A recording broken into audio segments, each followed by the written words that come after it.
tuh. Izin pertanyaan ya Bu, sebelum itu mohon maaf mengganggu waktunya. Nama saya Tika Rita, saya dari mahasiswi Unilab, Prodi Pendidikan Bahasa Indonesia semester 6. Saya di sini ingin bertanya terkait hal-hal yang Ibu hadapi ya, atau kesulitan kendala selama Ibu ngajar di sekolah. Gitu Bu. Sebelumnya dengan Ibu siapa?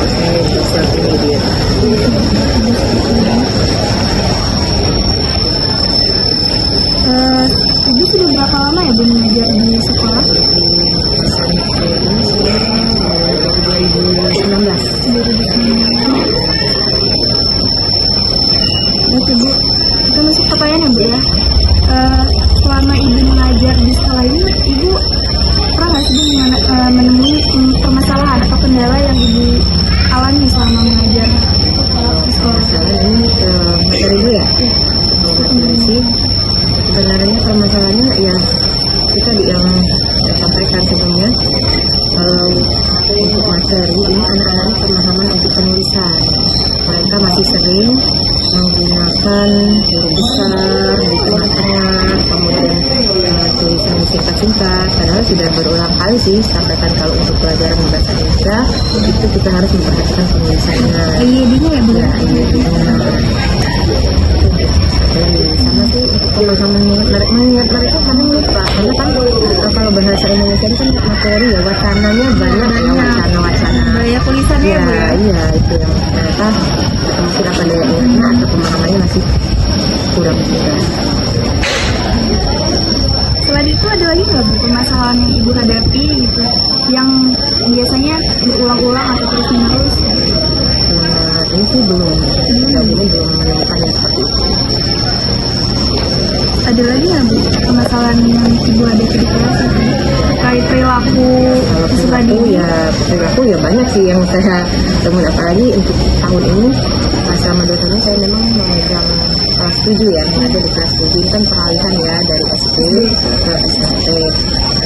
Di kelas saya sendiri karena saya memang juga selain guru makro saya juga wali kelas, jadi saya banyak juga menemukan permasalahan terutama ada yang jarang masuk, kemudian ada yang memang dia usil, suka mengganggu temannya, kemudian mencuri, melompat tembok.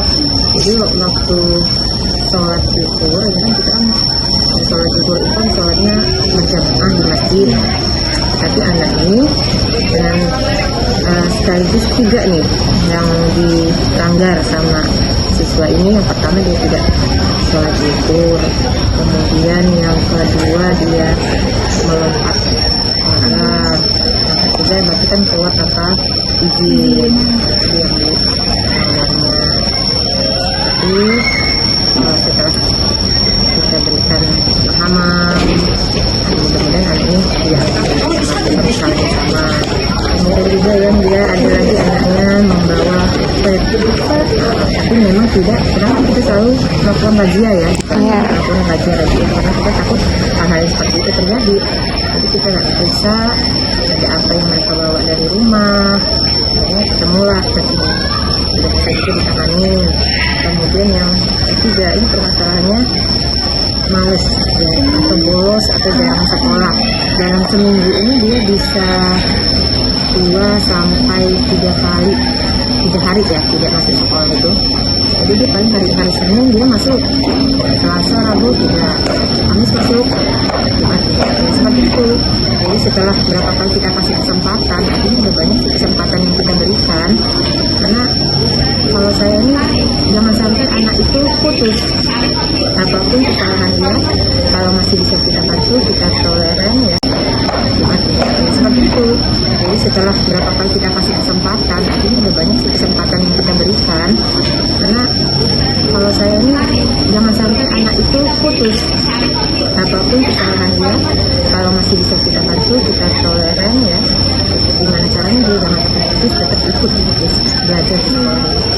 Tapi ya kembali lagi, kalau kita sekuat tenaga bagaimanapun kita berusaha membantu dia untuk tetap bertahan sekolah, tapi kalau dari diri sendiri tidak ada keinginan, ya mau bagaimana?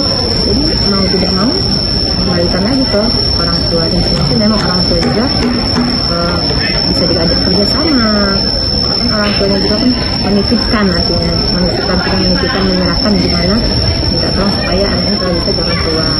Tapi mereka akhirnya menyerah juga, karena ya tadi anak ini tinggal sama neneknya, kemudian orang tuanya bekerja di luar negeri semua, dan mungkin dia kurang perhatian atau dia terlalu bebas. Nah, neneknya juga tidak di rumah, neneknya ini kerja juga di kebun. Pagi dia pergi juga kosong kan di rumah, kan nggak tahu dia di mana sekolah, kan tidak tahu. Setelah komunikasi dengan ibunya yang di Malaysia, memberikan kontak juga yang di sini bibiknya, jadi saya juga komunikasi dengan ibunya, komunikasi juga dengan ibunya yang di Malaysia. Kita panggil, diskusikan dengan bapak kurikulum, ini ada kita sampaikan dengan Pak Sekolah, karena anak ini tidak mau lagi. Jadi susah walaupun kita paksa gimana pun, kalau dari anaknya dia sudah tidak ada keinginan untuk sekolah, Dari pihak sekolah pun udah ngasih solusi ya, Bu. Iya. Tapi dari anaknya yang nggak bisa berubah ya, Bu. pribadi kita saya. Tapi kalau lain mungkin ada, tapi ya kita saya kadang bisa mungkin yang bisa sampaikan. Ya, yang masih di luar silakan masuk. Bapak Ibu Wali kelas akan segera masuk ke kelas. Yang masih di luar masuk. Jadi mungkin itu aja ya, Bu. Terima kasih, Bu, atas waktunya. Mohon maaf ya, Bu, mengganggu waktu mengajar ya. Mudah-mudahan apa yang bisa saya bantu bisa bermanfaat.